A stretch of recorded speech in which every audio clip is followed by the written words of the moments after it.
Forest fires blaze across Canada, and smoke from massive fires in Quebec has blanketed parts of Ontario and the eastern seaboard of the U.S. Saskatchewan Social Assistance phone number doesn't answer 60% of calls made to the line. Advocates decry the lack of action on the final calls to action from the report into murdered and missing Indigenous women and girls. Atlanta officials vote for Cop City, and the bodies of 8 missing workers in Jalisco, Mexico have been located at the bottom of a ravine. Good morning. It's Wednesday, June 7th. I'm Nora, and here are your headlines.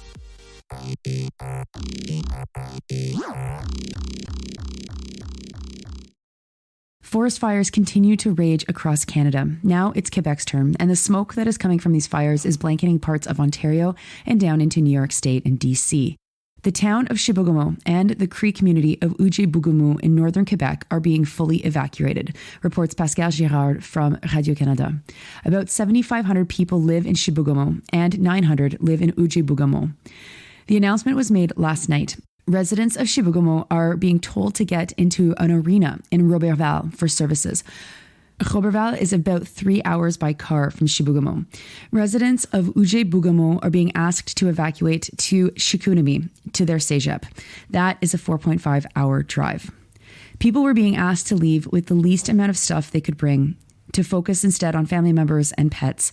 They were also asked to place a number in their window saying how many people lived in their residence to help the SQ determine if everyone has evacuated. The fires are north of the communities, closer to Mississauga. 2 fires are burning that together cover 62,500 hectares. And in British Columbia, the Donny Creek wildfire is already a record-breaking fire. It's burning 150 kilometers north of Fort St. John and is burning almost 3,000 square hectares. It's the second largest fire on record in the province ever.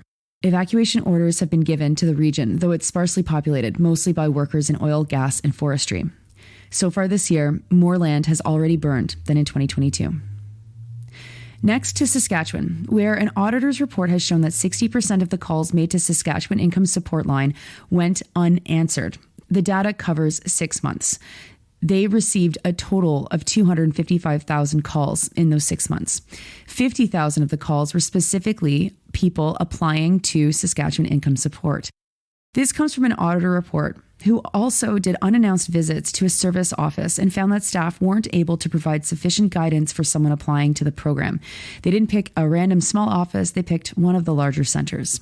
5,200 people who receive Saskatchewan Income Support owe a total of $4.2 million in unpaid utility bills. The program has been offered since 2019. According to CTV News, quote, "It is meant to provide financial assistance for people to meet their basic needs while they work towards self-sufficiency," unquote.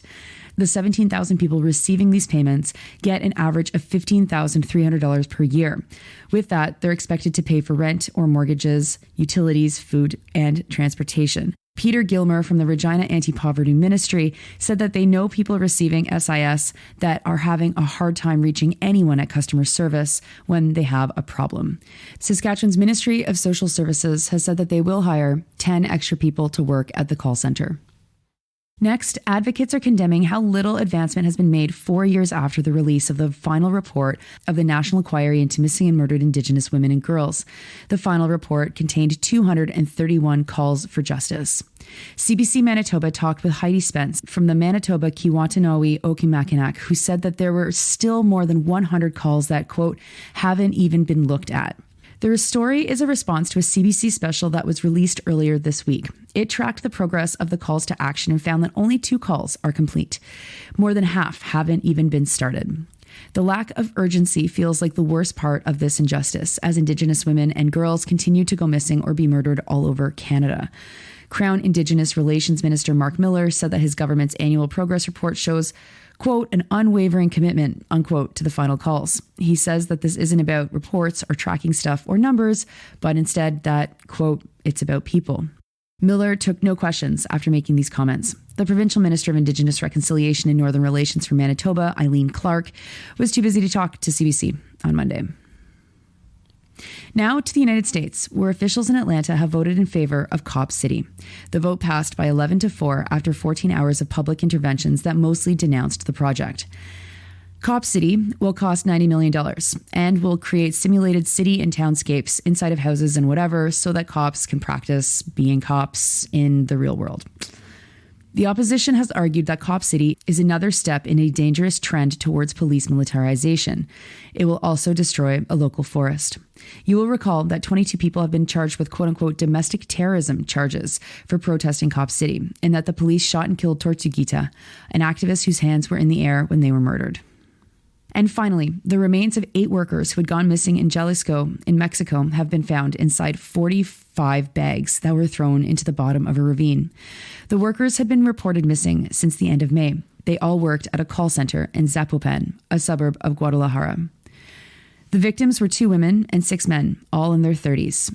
The Mexican government has indicated that the call center was involved in various illegal activities like real estate fraud and telephone schemes. Those are your headlines for Wednesday, June 7th. My gosh, already. I'm Nora, and I hope you have a great day.